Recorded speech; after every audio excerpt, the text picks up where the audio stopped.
안녕하셨습니까? 샬롬.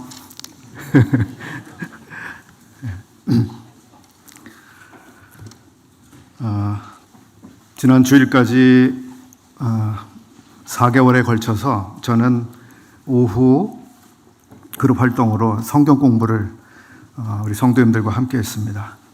그 이사야서 전체를 살펴보는 기회를 가졌는데요. 8번밖에 이제 모일 수 없었기 때문에 아주 간략하게 훑어보는 수준으로 진행을 했습니다. 대강 이제 볼 수밖에 없었지만 그래도 많은 즐거움과 또 유익이 있었습니다.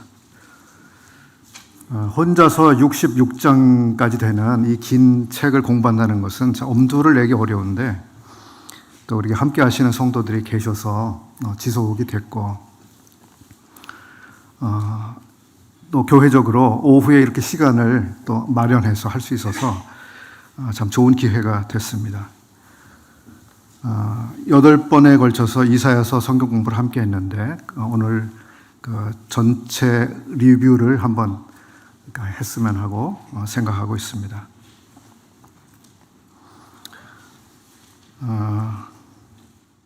여러 번 씹어야만 삼킬 수 있는 음식처럼 조금 생소하시거나 또 어렵게 들릴 수 있는 이런 말씀일 수도 있겠습니다만 또 하나님의 말씀은 하나님의 사람으로 온전케 하며 또 모든 선한 일을 행하기에 온전케 하려 하시는 목적으로 되어 있기 때문에 우리 성도님들에게 또 유익을 드릴 수 있으리라고 생각합니다. 여호와 하나님께서는 자기 백성들을 사랑하십니다. 그래서 침묵하시지 않습니다. 말씀하시는 하나님이시죠.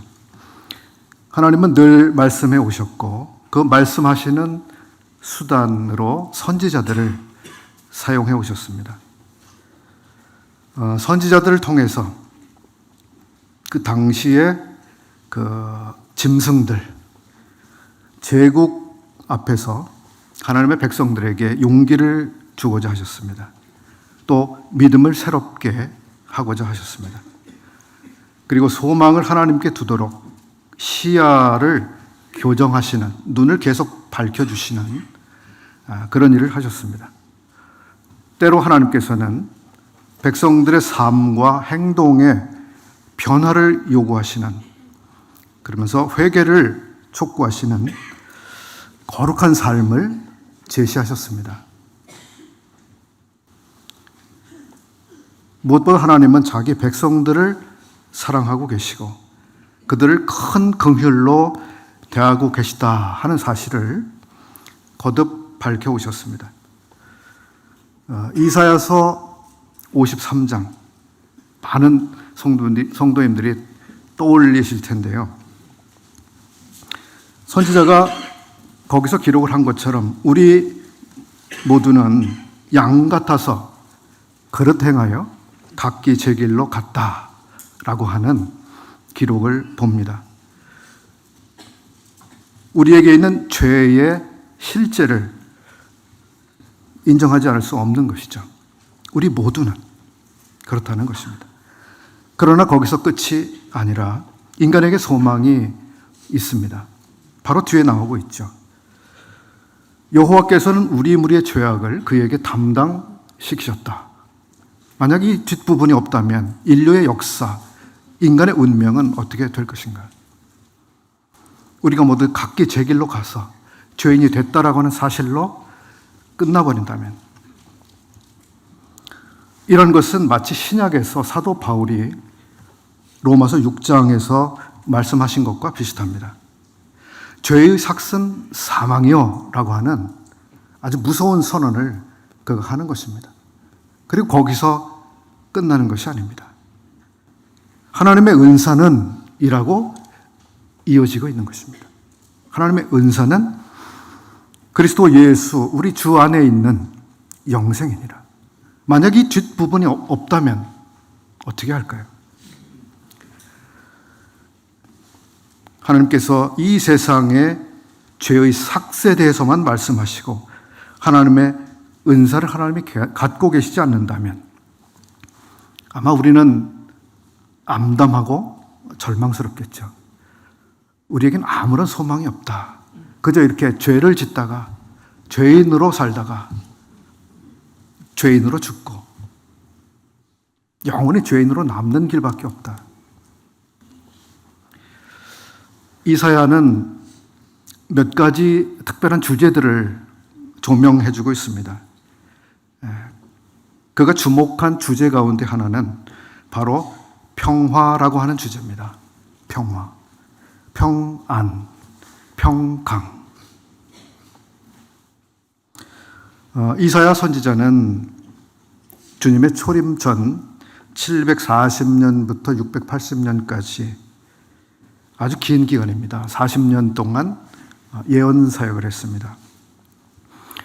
그 기간에 4명의 왕이 바뀌었습니다.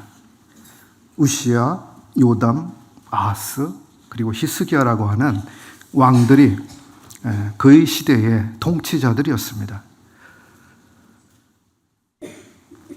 이 선지자는 남왕국 유다 사람이었고 이 유다 나라에서 예언 사역을 했습니다. 당시 유다는 아람이라고 하는 나라, 아수르, 애굽, 그리고 바벨론이라고 하는 아주 말할 수 없는 거인들이 차례로 등장하면서 위협해 오는 그런 국제 정세 안에서 아주 작은 나라로서 싸우는 국가였습니다. 한 나라가 맞이하는 정세, 국제 정세, 또 국내 정세, 이런 것들은 사실 하나님께서 한 나라를 통치하고 경영하시는 수단 가운데 하나입니다. 우리 가운데 벌어지고 있는 국가적인 커다란 이슈들 역시 그렇죠.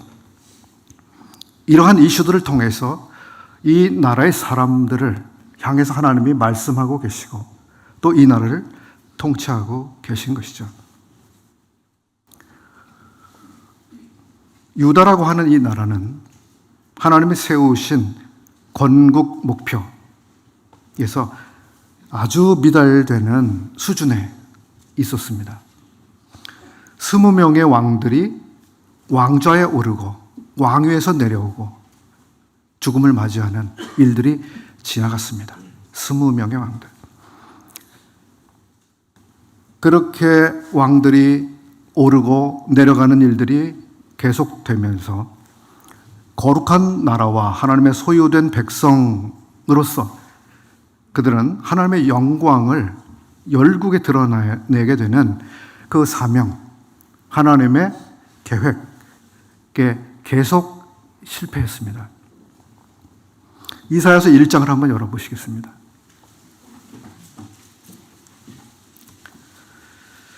이사야서 1장에서 이 선지자가 고발하듯 이렇게 이야기를 합니다.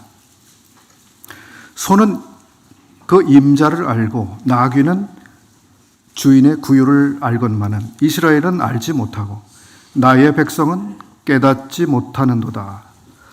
이럴 정도로 하나님께 대한 지금 인지 능력, 하나님을 인지하는 능력의 상실, 이것을 우리가 볼 수 있습니다. 여러분, 하나님을 인지하는 능력, 이게 영적인 것이 아니겠습니까? 우리 성도님들, 하나님을 인지하시는 아주 민감한 능력을 유지하고 계신지요? 여기에 문제가 생기면 하나님을 떠나고 하나님을 거역하고 어떤 것을 하면서도 깨닫지 못하는 상태가 되고 맙니다. 1장 23절 이하에서 고발하듯이 유다는 사회적으로 대단히 불의한 상태, 부도덕한 상태에 떨어져 있습니다. 하나님과의 관계에서 문제가 생기면 사람들과의 관계에 문제가 일어나고 그 사회는 대단히 부패하고 타락되게 마련입니다. 내 방백들은 패역하여 도적과 짝하며 다 뇌물을 사랑하며 사례물을 구하며 고아를 위하여 신원치 아니하며 과부의 송사를 수리치 아니하는도다. 신실하던 성읍이 어찌하여 창기가 되었는고 공평이 거기 충만하였고 의리가 그 가운데 있었더니 이제는 살인자들 뿐이었도다. 이러한 그들의 상태는 이제 하나님과 불화를 일으켰습니다. 하나님과의 화평, 즉 평화 상태는 깨져버리고 말았습니다.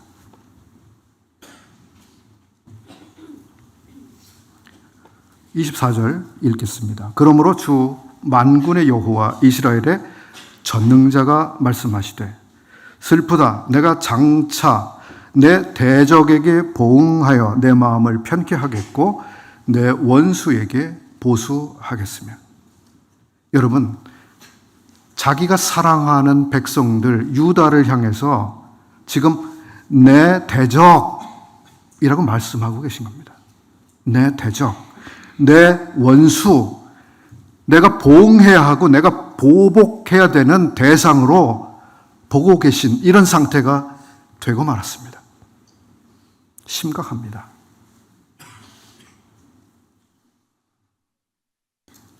이사야가 섬겼던 당대의 사회적인 모습, 영적인 실상입니다. 선지자는 통탄하는 것이죠. 하나님과의 평화, 즉 샬롬은 깨지고 백성들은 여기저기 찢어진 상처를 안고 아파하고 있는 것입니다.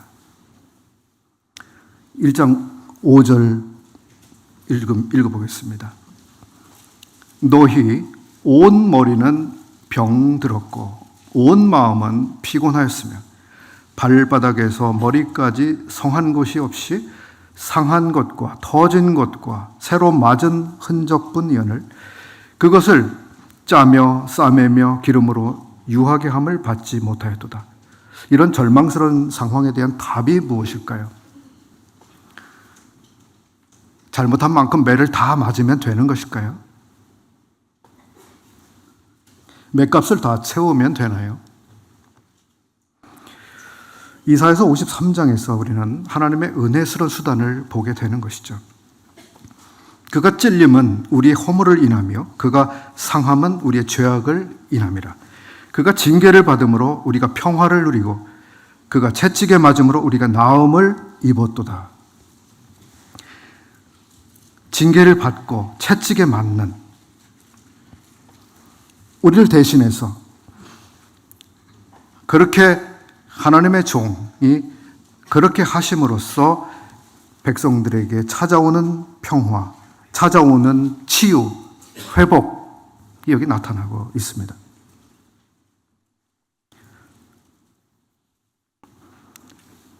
이사야가 말하고 있는 이 평화는 1차적으로 하나님과의 평화죠. 관계적인 평화입니다. 두 번째는 관계뿐만 아니라 상태적으로 하나님과 화평한 상태에 있는 그 평화죠. 문제가 되는 것은 여기입니다. 하나님의 백성들은 이미 선택되어졌고 그들을 거룩한 백성으로 하나님이 보고 계셨습니다. 그럼에도 상태적으로 하나님과 전혀 평화스럽지 않은 상태. 이것은 성도의 삶에 있어서도 반복돼서 나타날 수 있는 상황들이죠. 우리가 구원을 받음으로써 하나님과 원수, 대적된 상태로부터 이제 하나님의 사랑을 받는, 극히 관심을 받는 사람들이 됐습니다. 그럼에도 성도들의 상태는 하나님과 대적이 되는, 하나님이 우리를 대적하시는 상태가 될 수 있다고 하는 것입니다. 이것이 얼마나 두려운 사실입니까?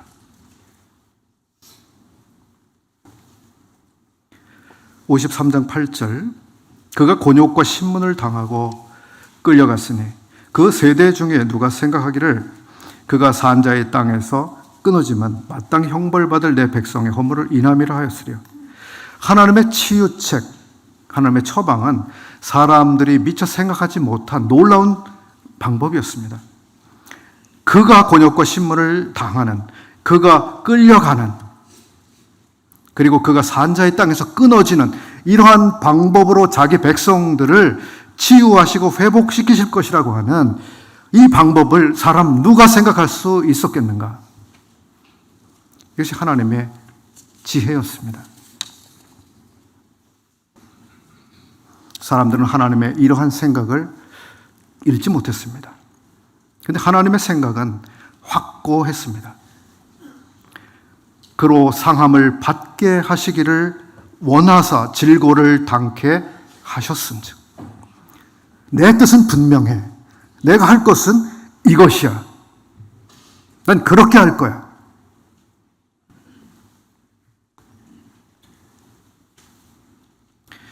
평화를 알지 못하는 백성에게 하나님은 하나님과 화목하도록 이러한 준비를 친히 하신 것입니다. 이사야 선지자는 하나님과의 평강이 없는 이 사람들에게 줄기차게 평안에 관한 이 메시지를 계속합니다. 48장 18절인데요. 내가 나의 명령에 주의하였더라면 내 평강이 강과 같았겠고 내 공의가 바다 물결 같았을 것이며 여호와께서 말씀하시되 악인에게는 평강이 없다 하셨느니라. 미래에 회복될 예루살렘을 내다보면서 선지자가 다시 이야기를 합니다. 54장 11절입니다.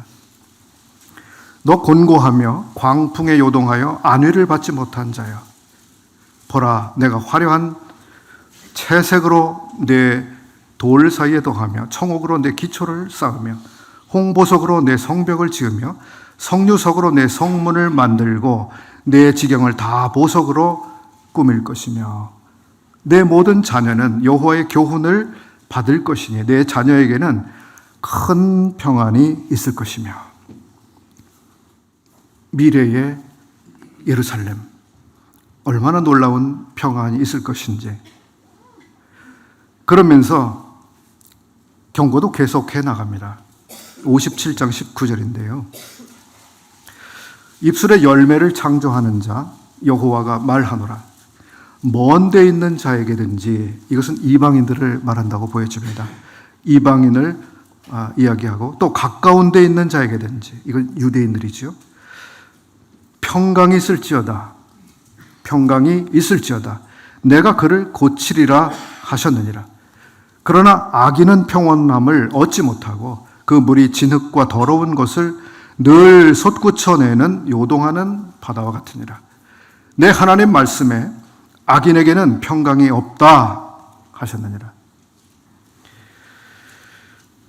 이사야 선지자는 평안의 시대를 내다보고 있습니다. 55장 12절입니다. 너희는 기쁨으로 나가며 평안히 인도함을 받을 것이요 산들과 언덕들이 너희 앞에서 노래를 발하고 들의 모든 나무가 손뼉을 칠 것이며. 그러면서 이 놀라운 약속이 실제 삶에서 경험되는 것은 말씀을 듣는 사람들이 어떻게 순종하는가와 연관되어 있음을 보여주고 있습니다.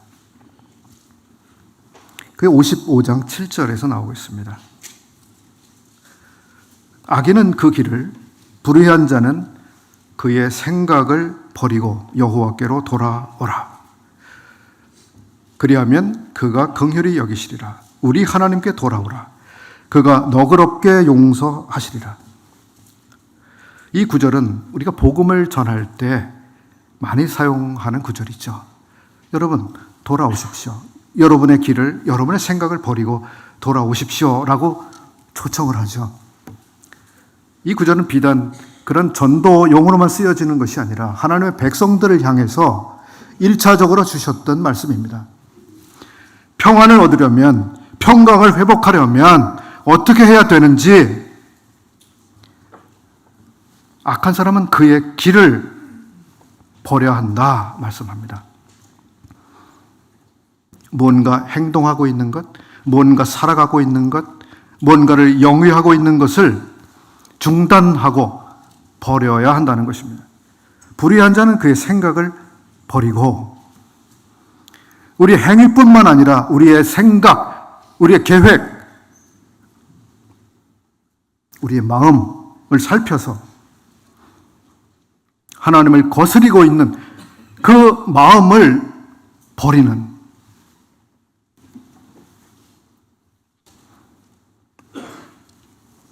침례 요한이 그렇게 가르쳤습니다. 회개에 합당한 열매를 맺으십시오. 그렇게 요구했습니다. 여러분 지금 침례를 받으려고 여기 나오고 있는데, 여러분 물론 여러분에게 침례를 주는 이것이 의미가 있는 것이 아니라, 여러분 침례를 받게 되면 침례를 받은 사람답게 침례에 합당한 열매를 보여줘야 합니다. 그 열매를 거두어야 합니다. 이것을 이사야 선지자도 백성들에게 요구하고 있는 겁니다. 여러분, 평화를 누리려면 하나님께 오셔야 됩니다. 하나님께 돌아오셔야 합니다. 하나님께 돌아온다라고 하는 것은 여러분의 길을 바꾸는 것을 말합니다. 여러분의 생각을 버리는 것을 말합니다. 이것을 여전히 가지고 있으면서 하나님과 다시 화평하고 화목하게 될 것이라고 생각하는 것은 불성설입니다. 기대하지 마십시오. 그 이야기를 하는 것입니다. 우리를 잠 못 들게 하는 것이 무엇입니까? 우리를 불안하게 만드는 것이 무엇입니까?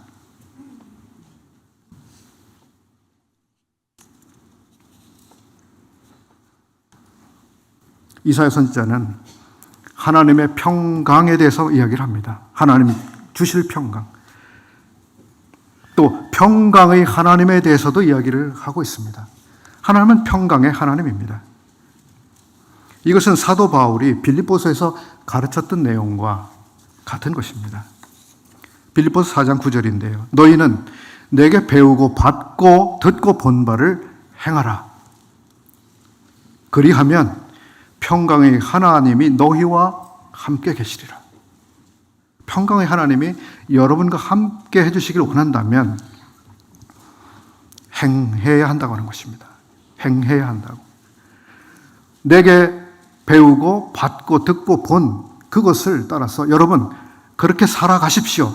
그러면 평강의 하나님이 여러분과 함께 할 것입니다.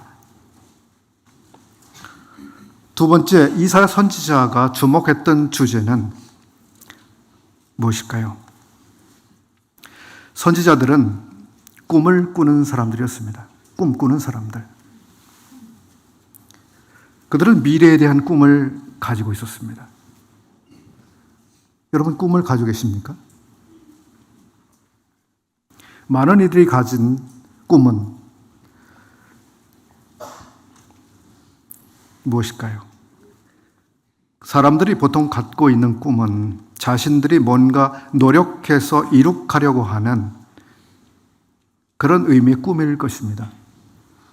이 선지자들이 가지고 있었던 꿈은, 선지자들이 꿈꾼 그 꿈은 하나님이 그 백성들 가운데 가지고 계신 계획, 즉 그 하나님의 비전, 이것을 그 선지자들이 보고 있었다는 것입니다. 이것이 꿈이고 이것이 비전입니다. 하나님이 그 백성들을 향하여 가지고 계신 생각과 계획, 이것을 읽어내고 있는 사람들, 이들이 선지자들이었습니다. 여러분, 우리 시대에 하나님께서 무엇을 성취해 가고 계실까요? 이것을 보는 사람은 꿈을 갖고 있는 사람입니다. 그렇지 않습니까? 이것을 보지 못하고 있는 사람들은 소위 꿈이 없는 사람입니다. 다니엘은 이런 꿈을 꾸었습니다.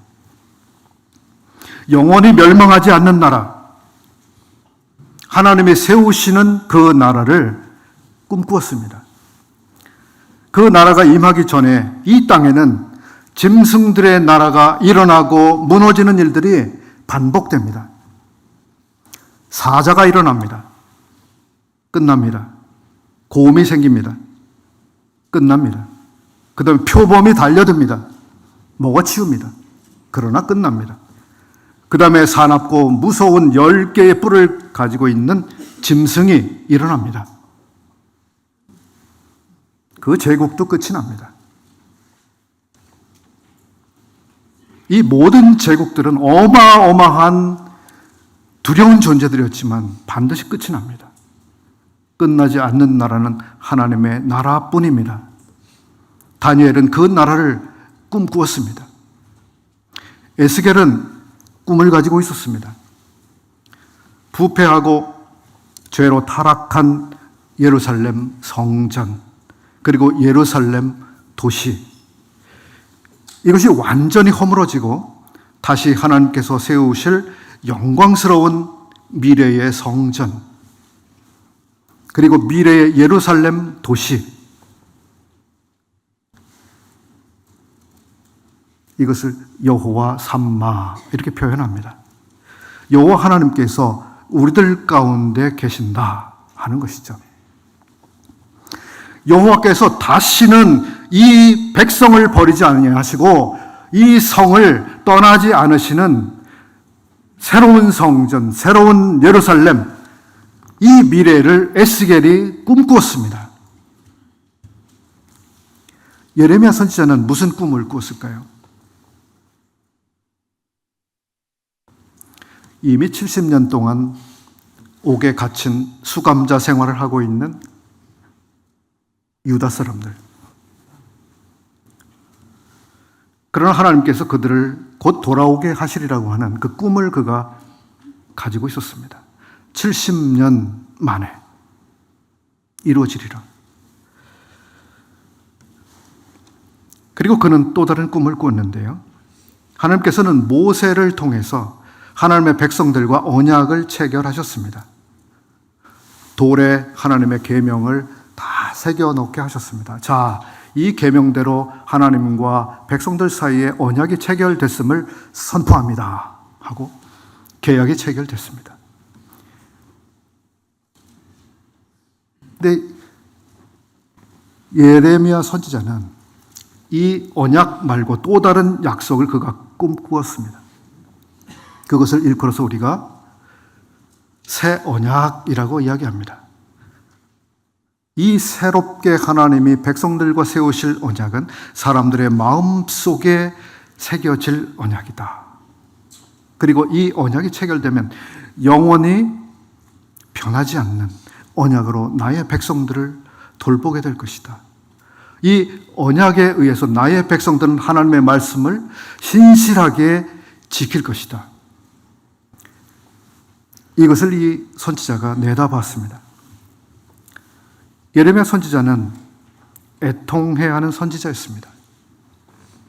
시온의 멸망을 보면서 그는 울었습니다. 백성들 때문에 그치지 않는 눈물이 그에게 있었습니다.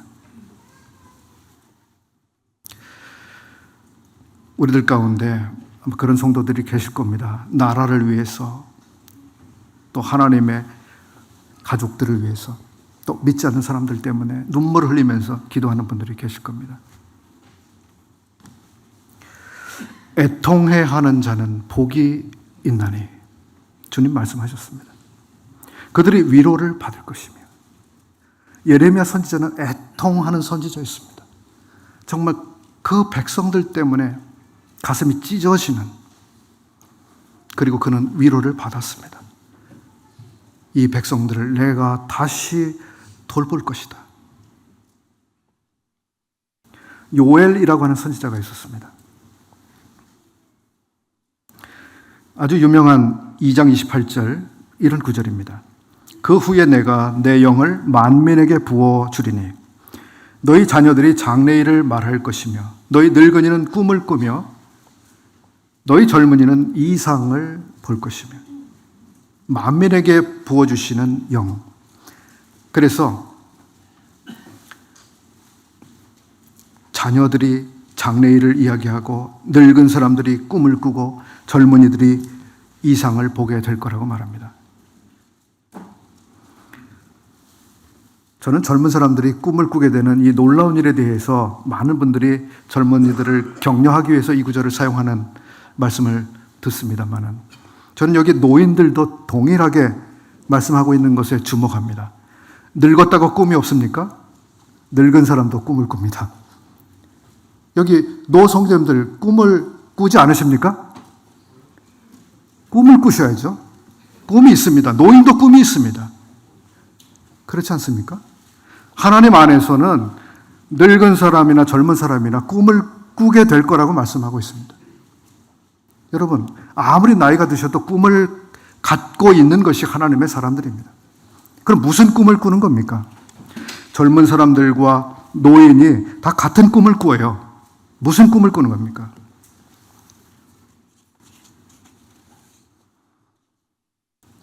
저는 차별 없이 경험하게 되는 이 꿈은 바로 하나님이 세우실 정의와 인자함으로 나라가 통치되는 하나님의 나라, 메시아의 나라, 이것을 눈앞에 두고 사모하면서 소망하게 될 것이라고 하는 겁니다. 주의 나라가 임하옵시며 주의 나라가 이루어지기를 얼마나 우리가 사모하고 기다립니까? 이건 젊은 사람이나 늙은 사람이나 같습니다. 그 때가 되면 얼마나 놀라운 일들을 우리가 만나게 될 것인지, 그래서 꿈을 꿉니다. 이사야 선지자도 꿈을 꾸는 사람이죠. 이사야가 꾸었던 그 꿈들, 우리가 아까 함께 찬양을 불렀습니다. 이사야가 꾸었던 꿈들을 담고 있습니다. 황무지가 장미꽃처럼 피는 것을 볼 때 구속함의 노래 부르며 거룩한 길 다니리.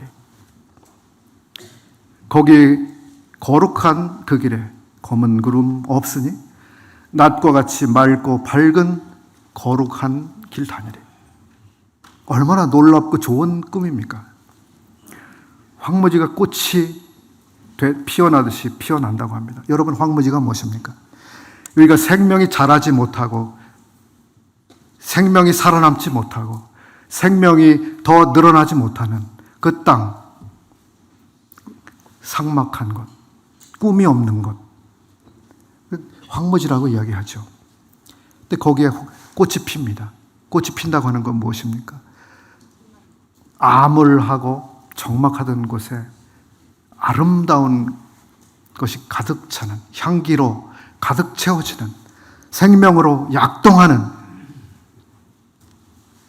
사실 황무지가 무엇입니까? 왜 생겼습니까? 저주 때문에 생긴 거죠. 왜냐하면 땅은 본래 뭔가 생산성이 있는, 생산하도록 만들어진 곳입니다. 근데 죄가 세상에 들어왔을 때 하나님이 땅을 저주하셨습니다. 그렇게 되자 땅은 땅으로서 정말 유감스럽게 됐습니다. 열매를 기대하는 사람들에게 실망을 가져다 주는 곳이 되어버렸습니다. 생명을 생산하고 나야 하는 그곳이 황무지가 된 거예요.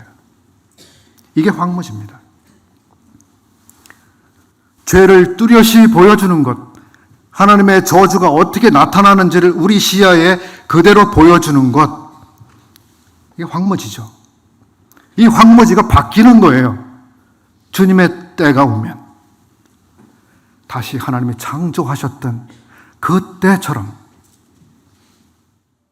이 선지자가 그 때를 보고 있는 거예요.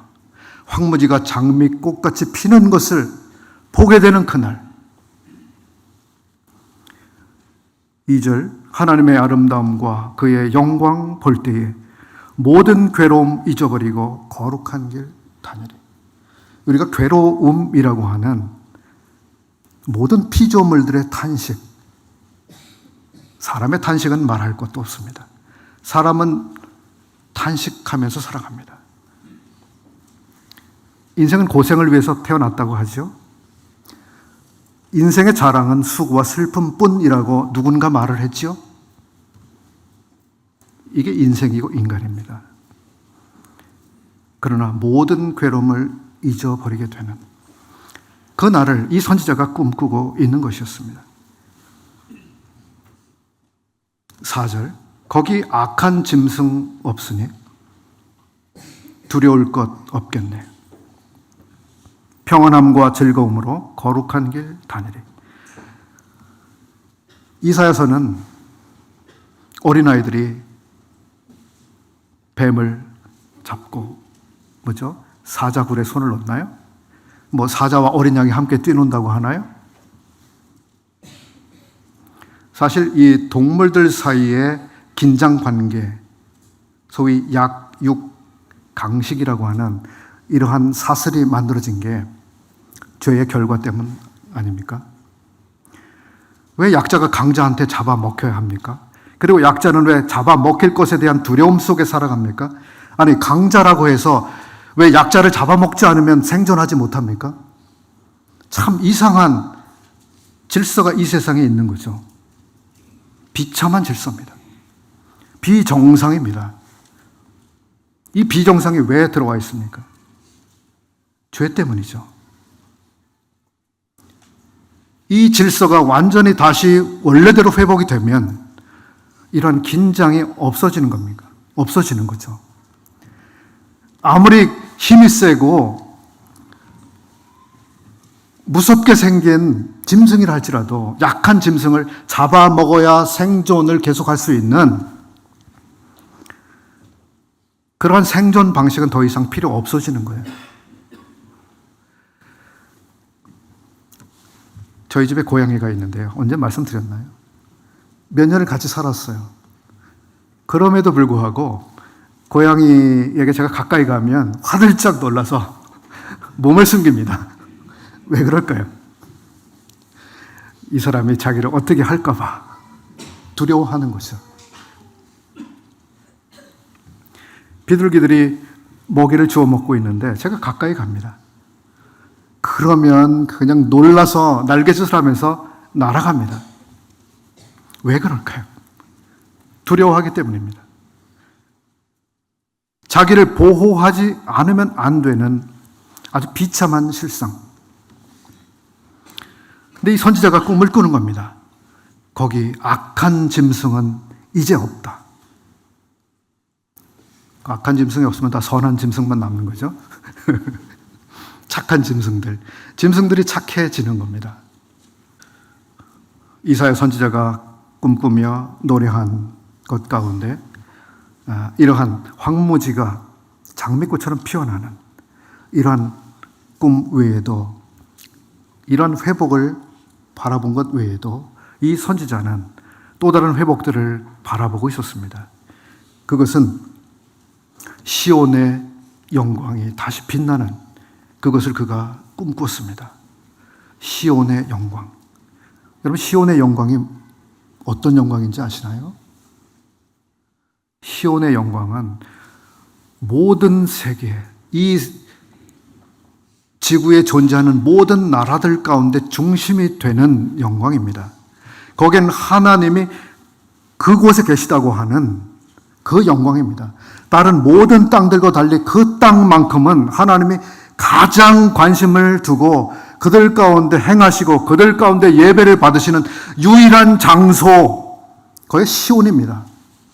시온을 말하지 않고는 하나님을 말할 수 없는, 시온을 말하면 거기 하나님이 계시다라고 하는 거기과 똑같은 말이 되는, 나 시온에 살아. 예를 들어서 대단히 영광스러운 이야기를 하고 있는 거죠. 근데 시온이 망했어요. 유다의 죄 때문에. 예루살렘, 그 시온, 거기서 하나님이 떠나버리셨어요. 집을 놔두고 집주인이 가버렸어요. 집은 방치된 폐가가 되어버리고 말았습니다. 그렇게 되자 어떻게 됐습니까? 여러분, 시골의 폐가가 어떻게 됩니까? 허물어져요. 아무도 돌보지 않습니다. 짐승들이 찾아옵니다. 이게 폐가입니다.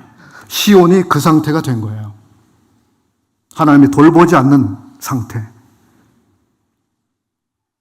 그래서 집주인이 떠난 그 집은 짐승들이 찾아오죠. 예루살렘을 이방 제국들이 와서 밟고 빼앗고 찢고 죽이고 비참하게 변해버린, 이게 시온이에요. 근데 이 선지자는 시온의 영광이 다시 빛나는 그 날을 소망하고 있는 겁니다. 이 선지자가 회복을 바라는 또 다른 꿈은 이스라엘의 지위입니다. 이스라엘은 하나님께서 자기의 아내 이렇게 일컫고 있는 나라입니다. 이스라엘은 내 아내야. 내가 선택했어. 내가 돌봐. 내가 책임져. 내가 영광스럽게 해. 그 아내 아닙니까? 근데 아내가 남편을 상실한 상태가 되어버린 거예요. 돌봐주지 않는 비참한.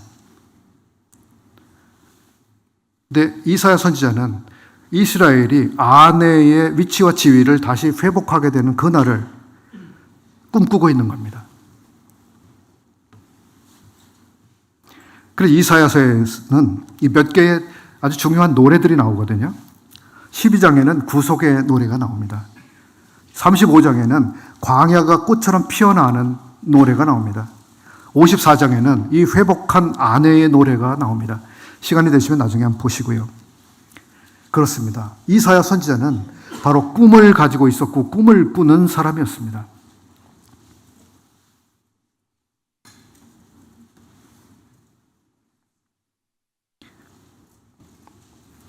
이사야 선지서를 읽으면서 우리는 하나님께서 유다를 심판하시는 것을 보는데요. 하나님은 유다, 이스라엘만 심판하시지 않습니다.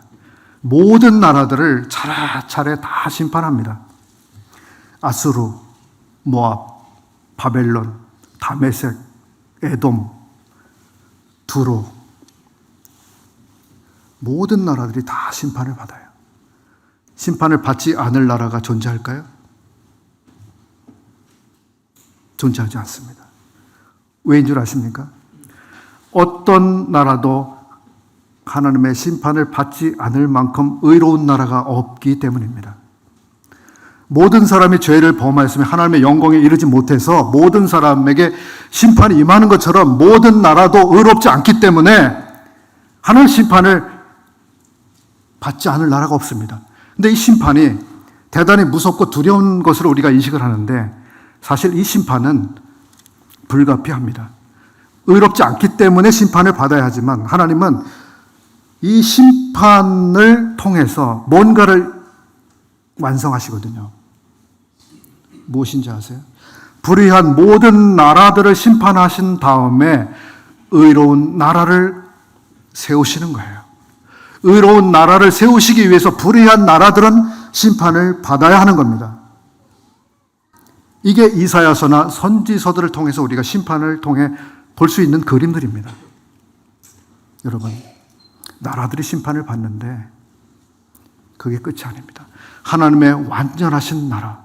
여러분, 우리가 살고 있는 이 사회나 이 나라가 공의롭습니까? 정당하고 정의롭고 공평합니까? 불만이 생기지 않습니까? 저는 불만이 많습니다. 이 나라니까요. 그렇다고 제가 항의하거나 항거하지는 않습니다. 그냥 공평하지 않다라고 느끼고 사는 거죠. 근데 제 마음에 완전히 만족스러운 공평과 정당함, 이것을 경험하는 때는 바로 하나님의 시간입니다. 하나님의 그 시간을 알고 계시고 그 시간을 향해서 이 세계를 경영하고 계신 거예요. 그리고 그 시간이 아주 가까워지면 모든 나라들을 하나씩 심판하시게 될 겁니다. 이것이 이사야서를 통해서 우리가 볼 수 있는 그림입니다. 여러분, 우리가 계시록을 읽었지 않습니까? 계시록을 읽어보면 그런 그림이 동일하게 나오지 않습니까? 모든 믿지 않는 나라들, 모든 사람들에게 심판이 임합니다. 그리고 거기서 끝이 아니잖아요. 그리고 완성되는 그림이 무엇입니까? 하나님께서 친히 통치하시는 그 나라를 세우시고 완전한 평강, 완전한 안식, 그 안으로 우리들 이끌어 가시는 겁니다. 하나님의 세우실 그 나라. 이것이 계시록이잖아요. 주님이 진히 다스리시는, 주님이 함께 하시는, 주님이 완전히 만족을 가져주시는 너무나 놀랍고 영광스러운 그 나라. 사실 선지자들은 그것을 꿈꾸고 있었습니다. 여러분, 어떤 꿈을 가지고 살아가십니까? 어떤 꿈을 가지고 계세요?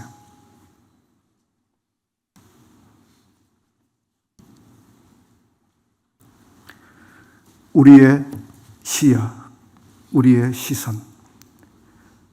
하나님께서는 선지자들을 통해서 너희가 지금 무엇을 보고 있니? 너희가 바라봐야 될 것은 이거야. 이거 보고 살아. 그 이야기를 하시는 거 아니겠습니까? 주님께서 오늘 이 시간을 통해서 우리의 눈을 다시 한번 깨끗하게 닦아주시고 또 밝히 봐야 될 것들을 볼 수 있도록 도와주시는 이런 시간이 되었으면 합니다. 기도하고 마치겠습니다. 고마우신 아버지 하나님, 참 저희들을 복되게 하셔서 보지 못하는 것들을 보게 하시고 듣지 못하는 것들을 듣게 하시고 알지 못하는 것들을 알게 하시고 참으로 저희들을 놀랍게 복되게 해주셨습니다. 감사합니다. 또 주님께서 저희들을 이렇게 복으로 부르셨을 때 이 복을 또 다른 사람들에게 나타내고 나누도록 부르셨는데 또 저희들의 생애를 계속 복 가운데 있게 하셔서 저희들을 통해서 하나님의 영광을 나타내 주시고 또 저희들을 통해서 이 복됨이 또 다른 사람들에게 증거되며 알려지고 또 다른 사람들이 하나님의 이 놀라운 복 안으로 들어오게 되는 이 귀한 일이 여기 함께하고 계시는 이 모든 성도님들을 통해서 놀랍게 이루어지기를 소망합니다. 주께서 저희들의 날들을 복되게 하시고 값지게 해 주시옵소서. 주 예수 그리스도의 귀하신 이름으로 기도드립니다. 아멘.